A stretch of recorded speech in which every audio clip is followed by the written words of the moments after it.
Hey guys, we got the AMT 626 up on the stand. I just want to share a video with you guys about brakes.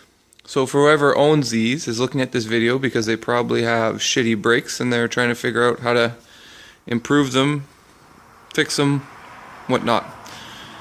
So this is from factories equipped with two cable style disc calipers in the back.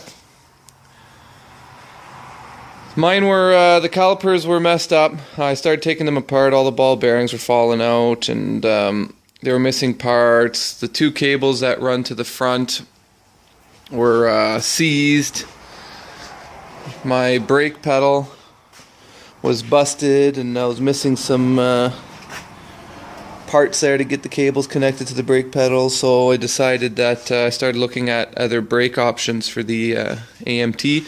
And someone had mentioned hydraulic, so looking up the hydraulic kits, I noticed that they're very expensive and I wasn't willing to spend that kind of money on a gas-powered wheelbarrow. So another guy had mentioned using ATV brakes, so as soon as the idea was in my head, I figured, started brainstorming and figured it'd be fairly easy to actually make it work. So the first thing I did is I ordered off of eBay is this master brake cylinder, and I believe it's for a motorcycle, and it was about like 10 or 12 bucks shipped from China. Comes with the little reservoir, the hose, and the body. For the flex line with the banjo fitting and the rear disc calipers, they'd come off of a Polaris Explorer 400 mid-90s, so I bought the parts quad as a parts quad for $100. I took the two brakes, the lines, and I sold it for $100 again. So those brake parts are pretty much free. And then the brake lines themselves, just from Canadian Tire. So the Polaris actually come with a nice block splitter, so I was able to hook up both the rear calipers, split it, and I can actually hook up a simple brake light. I got a little bit of a leak there, it looks like.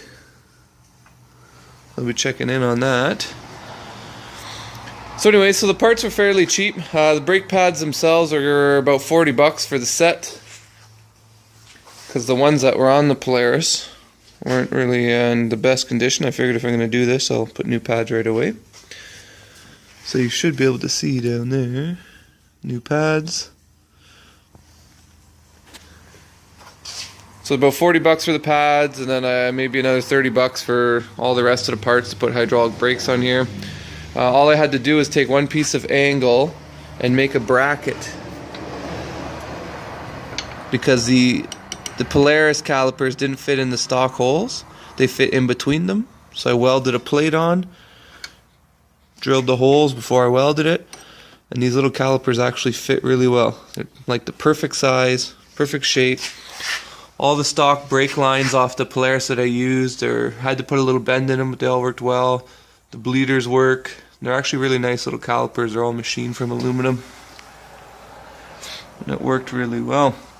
So the installation was good. For the master up front, just drilled a hole into the foot pedal, and then welded on a piece of angle with two holes drilled to hold the master, then a piece of angle to hold it at the right angle.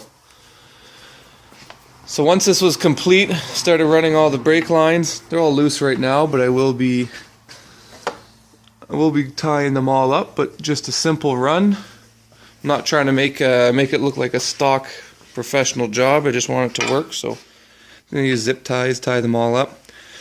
The biggest issue I had was bleeding the brakes. So because I got the brake reservoir lower than the highest brake line that's up here, I had a hard time bleeding it out. So we started putting fluid in here, and my brother and I were doing the pump, hold, and bleed thing for probably a good hour, and we just weren't getting anywhere. So the next day I went over to the old man's and picked up the reverse brake bleeder. It's like a little vacuum pump, and it worked wonders. So I just hooked the brake bleeder hose up to the bleeder itself, put vacuum in the pump, and just started filling the reservoir, pumping it, and within minutes I had good solid brakes. So that's the installation. I just figured I'd make a quick video before I put everything back together so you can see how things are run. It was actually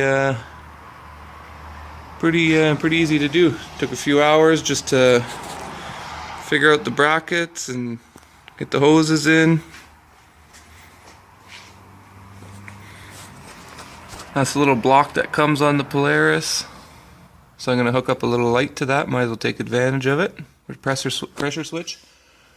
I had to take one fitting and weld the end of it just to make a plug. But yeah, that's her. AMT brakes. And the pedal's nice and hard, so I'm sure they're going to work pretty good. As the brake pads kind of wear into the rotors, should be in good shape. So that's her, guys. If you got any questions, shoot me a post and I'll keep you guys updated if they're working and how long they last for. Thanks for watching.